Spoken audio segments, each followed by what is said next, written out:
Katakutan natin ang na ito, na isa sa mga yugto, event na mangyayari sa kabilang buwan. Kung nauunawaan lamang natin at alam natin kung gaano kadakila at kapanganib ang yugto na ito, yung pagtutuos, paghaharap natin kay Allah subhanahu wa ta'ala. Isa sa paglalarawan ni Allah sa pakikipagharap sa Kanya at pagtutuos, ano sinabi ni Allah? Wa kullun ati yawmal qiyamah farda. Ang bawat isa sa kanila ay darating sa Kanya sa araw ng paghuhukom, pagkabuhay ng muli ng nag-iisa, individual.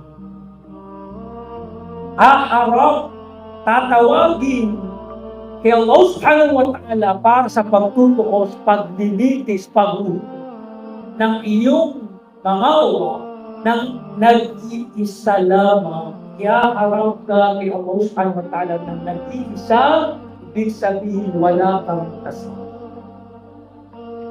Walang anak, walang magulang, walang asawa, walang kaibigan, walang kamag-anak, walang ako, walang tagapamagitan. Dito sa mundo, di ba? Dito sa mundo, kapag may atraso ka, may ginawa kang masama sa batas, at alam natin ang justisya dito sa atin. Kung mayaman ka, may attorney ka, pwede kang kumuha ng maraming attorney, napakahusay na mga lawyer, pwedeng mabaligtad. Hindi ka mahusgahan, hindi ka maatulan. Mangibabaw ang kasamaan sa katotohanan. Maaaring may ginaya ka, pinatay ka, hindi ka mahatulan dito sa mundo. Dahil sa may kayamanan ka, may pera ka, may salapi ka, may mga attorney ka na mamamagitan sa iyo, napakahusay magsalita, napaka-self-talk, pwedeng baliktarin ang katotohanan, lilangin ang judge, o ano pa mang magpakita ng kasinungalingan na ebidensya, so on and so forth.